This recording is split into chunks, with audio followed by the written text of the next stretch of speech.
The weird thing for me was I was a big fan of Warner Brothers Yeah. Records and the Beach Boys and all the people Lenny Waronker worked with. That's why it was kind of shattering to me. Lenny Waronker was mainly upset when we did a personal audition for him.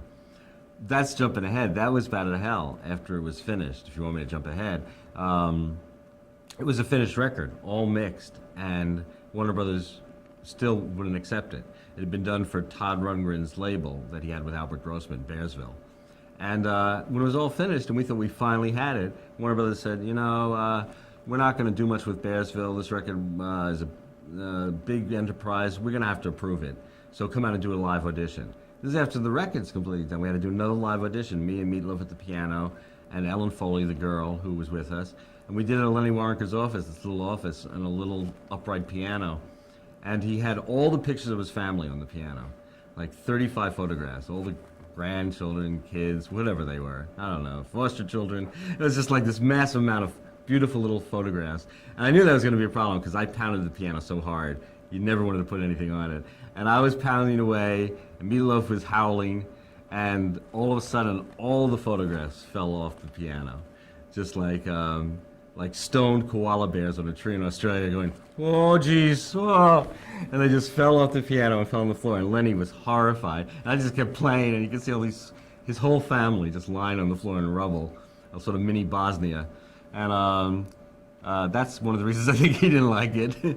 But nobody from Warner Brothers did, except, which I'll never forget, Mo Austin was one of the greatest people I've ever met in music. He was sort of the father of Warner Brothers. And he liked it. He actually apologized to me. He said, I can't sign this because I had 40 people there and 37 of them hated it, and 11 actually said they'd quit the company if I signed it. He said, that doesn't augur well for the support I get from the company. He said, but I liked it, and he said, one other person liked it. You won't know who he is, but he was sitting outside because he hates auditions. He wouldn't come in, but this fellow named Randy Newman liked it, and Randy Newman was one of my heroes, so that was nice to know, but everyone else hated it. And had no luck out there. But we had no luck in general with Bat Out of Hell. It was beyond belief an uphill battle against actually very deep-seated prejudices and hatreds. I mean, people truly hated it, which was, for me, kind of exhilarating. I mean, I love ecstatic reactions or vicious, hateful reactions. I get nervous with just, hey, that's pretty good. That's the Brechtian part of it. I just like extremism. It was torture. It was, Meatloaf and I worked almost a year alone in a little rehearsal room. That was my favorite time. That's what I wish people could have experienced. It was a little room with a piano, a cubicle, basically, not as big as this room. And that's how I really remember him. That's the room where you could feel the wall shake. He was amazing in that room. And we'd work really hard. We'd work bar by bar on these songs. We treated them like, it was like film or theater rehearsal. It wasn't like a usual music thing. And it was an extraordinary time. And, we thought it was great. And Meat's lawyer, David Sonnenberg, who became his manager, then had the job of trying to get a record company. And that was just horrible. Everyone hated it. It was, my recollection, which I think is pretty accurate, was we were rejected by about 30 record companies, at least. And I know we were rejected by about 17 to 20 producers. And I used to say at the time, as David would remember, I'd say, there are people who just have the vague notion of someday starting a record company whose first act is simply to reject us before they even have one. It was, and they were vitriolic rejections. They weren't nice, they were really nasty. My favorite rejection, which I really do treasure because I love Clive Davis. I think he's truly one of the only great people I've met in the record business. But his rejection was so brutal, and he probably doesn't remember it like this, but it meant a lot to me because I like brutal rejections. Again, I like these extremes. Just like I was saying, I like the fact that these Bible kids hated the National Lampoon Show. That exhilarated me because I hadn't experienced that much. I hadn't experienced what it feels like for an audience to hate something. Because they don't hate something that's bad. They hate something that upsets them. And that makes them nervous, that creates a fault line and there's an earthquake forming and they're going to fall in the crevice. And that's exciting. That's actually a good thing for art or entertainment to do. And that exhilarated me. And I was usually exhilarated, as I remember it, by these rejections. I think Meat was far more depressed. I mean, it wasn't joyful for me. But when we did Clive Davis, and he was one of the later ones, where I remember David said, "This guy's gonna love it. He's a real music man." They were always everyone we got rejected by the next guy, but this guy's a real music man.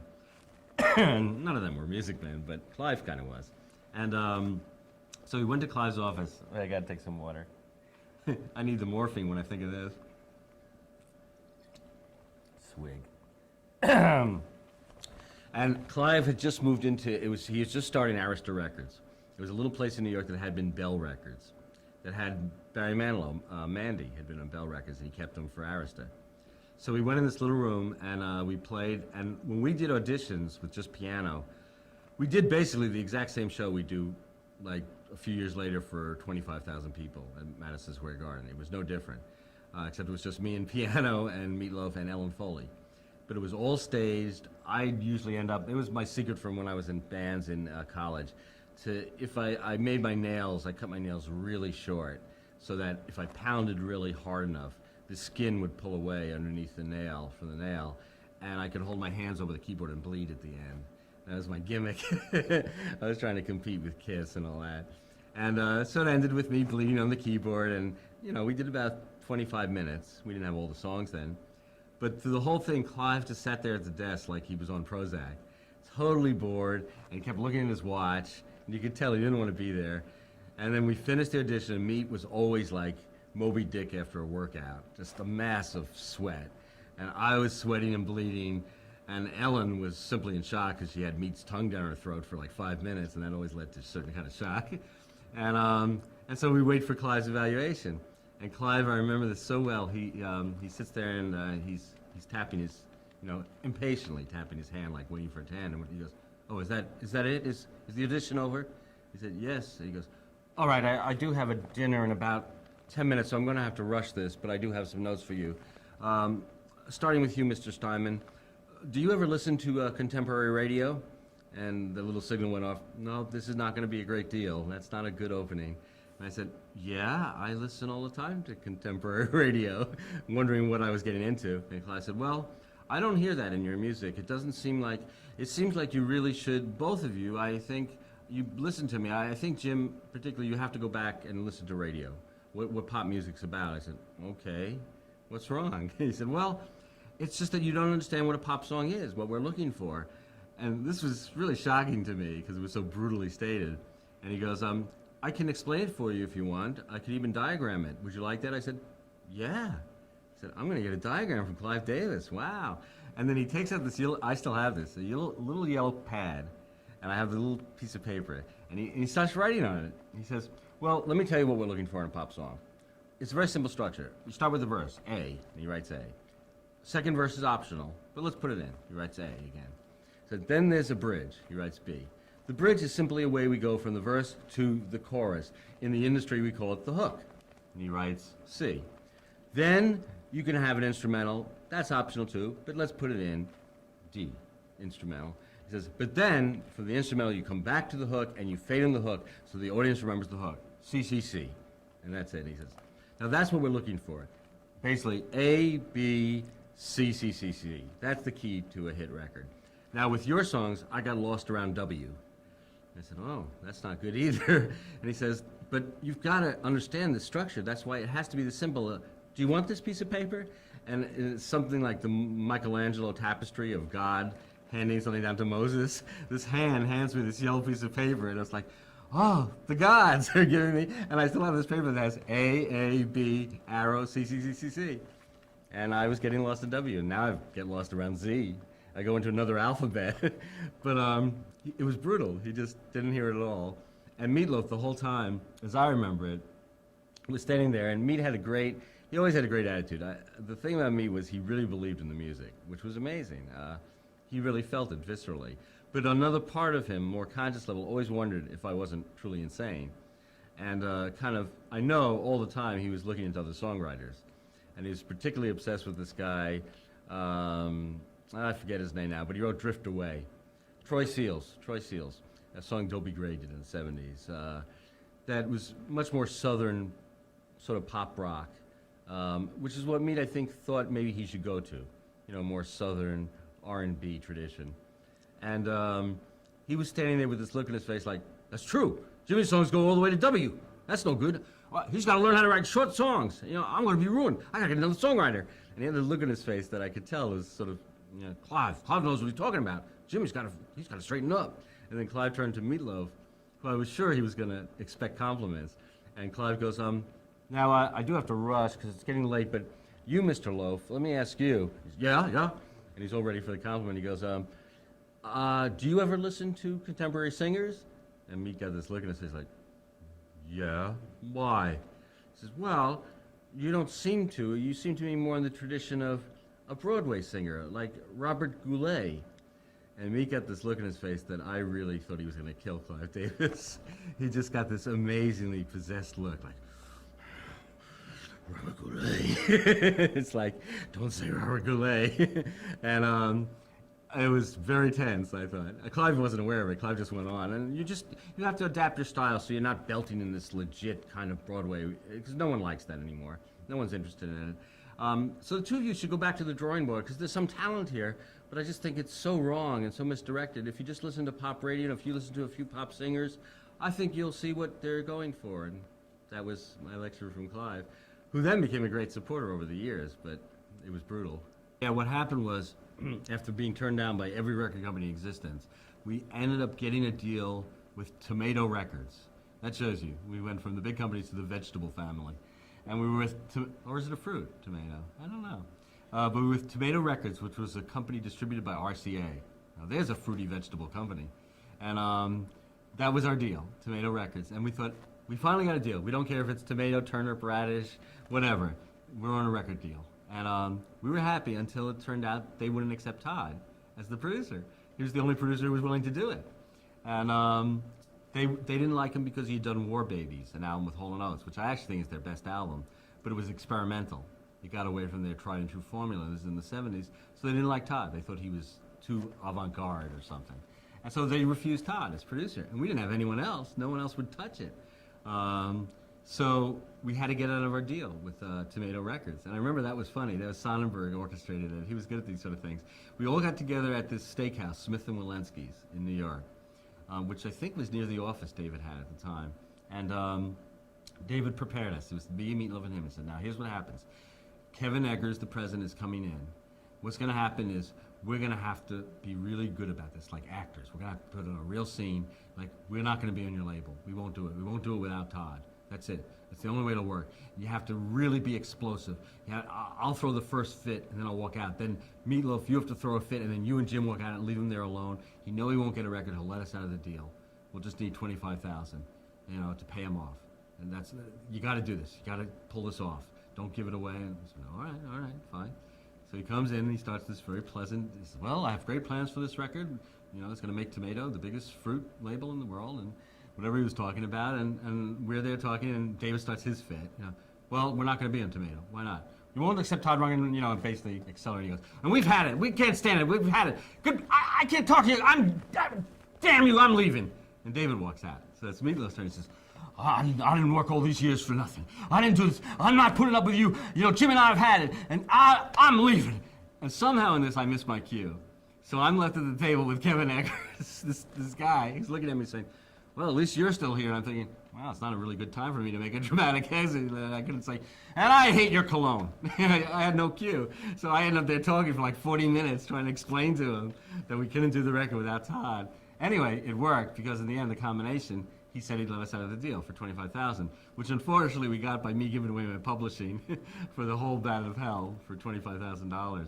So I never got publishing on that. And actually, it's the only thing I share in common with the great legendary blues singers is that I really, and Meatloaf too, we've never been paid on that record, basically. We were paid on about 4 million copies, and it sold like 40+ million. And it was because, well, I signed my publishing away, and Meatloaf and I got screwed on the actual record royalties. Because I'm never clear on this, but he went bankrupt like the 3rd year after it was out, and they used that as a loophole, I think, CBS, to not pay him. Because once he's bankrupt, he owed them things. I don't even understand it to this day. It went on for 25 years to get a settlement. But we ended up being basically screwed out of, zillions of dollars. So that's the only thing. It's obnoxious to say, but that's the one thing I share in common with Blind Lemon Jefferson or Blind Lemon Pledge, whoever it is. And so financially, it's not what people think it was. It wasn't a bonanza. But we got off Tomato Records, and Todd started doing the record without a record company. Basically for Bearsville, so to speak, but they didn't pay him anything. So Todd funded the record. It was about $75,000. The record ended up costing, I think, 135 to 140, about 140,000, I think, when it was over. But I know that certainly the first 75,000, and probably more after that, was covered by Todd. And he was really at risk for it. And that's why it was so catastrophic when the record was finished, and you think it's done, that Warner Brothers stopped working with Bearsville or something, and they said, we have to hear it as a live audition. And then they turned it down. And so we had no record company again, and we had a finished record. The same exact record, by the way, fully mixed, that sold 40 plus million, was the one turned down by Warner Brothers. And Lenny Waronker, who was a hero of mine. Where is he now? DreamWorks. Well, he's still a hero of mine at DreamWorks, whatever they do over there. And so we had to find a new label, and we didn't know where to go. We had used up everything. We had been turned down by CBS 4 different times. Like every label, Epic, Columbia. It was like CBS had labels they didn't even know about that turned us down. Probably Sony, I say Sony because it's Sony now, it was CBS then. Probably the classical division turned us down. They'd give us to anyone. Everyone turned us down. And we always wanted to be on Epic because I liked the name. Epic was the coolest name. But they were the first to turn us down. And all of a sudden, David calls me and says, we might have a chance here. There's this guy named Steve Popovich. And he used to run A&R at Epic. And he was actually a genius at A&R. He's the guy who signed so many of their biggest acts. I think he signed Jackson 5 and Michael Jackson and Sly and the Family Stone, and all these big acts from the 70s were signed by Steve Popovich. Great man, great music man, great record man, great human being. Still lives in Cleveland. And he had this little company they gave him when he left A&R called Cleveland International, which is a great name. Cleveland International. It's like delusions of grandeur in the very name. It's like Toledo Universal.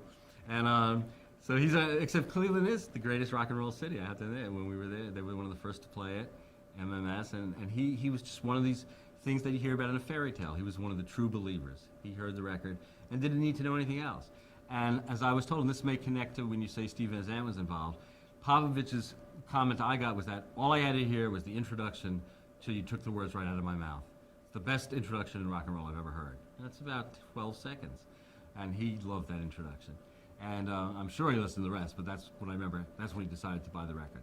I just wanted to say that one of my fondest memories of when I first started out in the music business doing Bat Out of Hell with Meat Loaf was that we had very few believers and a lot of naysayers. And one of the believers I really remember vividly was John Sykes, who was at that time, if I remember correctly, the head of college promotion in Buffalo, New York for CBS Records, and believed in the record unbelievably. And early on in '77, we were up in Buffalo to do a concert, and there was an enormous blizzard, even by Buffalo standards, which means it was pretty superhuman to even exist through it. Something like 400 feet of snow, the usual. And we were on the top rock and roll station in Buffalo, and we were pushing the show, and all of a sudden they had to stop because the mayor of Buffalo went on every radio station in Buffalo to announce, basically with this great sense of seriousness, says, please stay home, please do not leave your homes for the next 48 hours.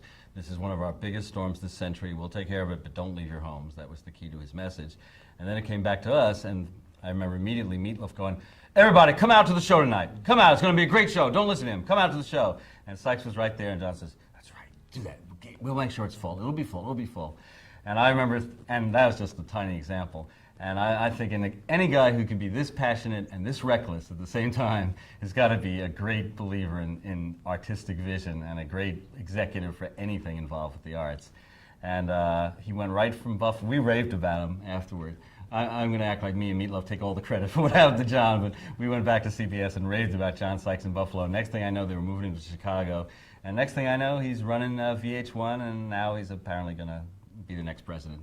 But that's obviously a step down. But I just wanted to thank John for being an early believer and for his wonderfully passionate recklessness, which is part of believing. So I'm not surprised at anything that happens to him. And thanks, John. Never got to say that.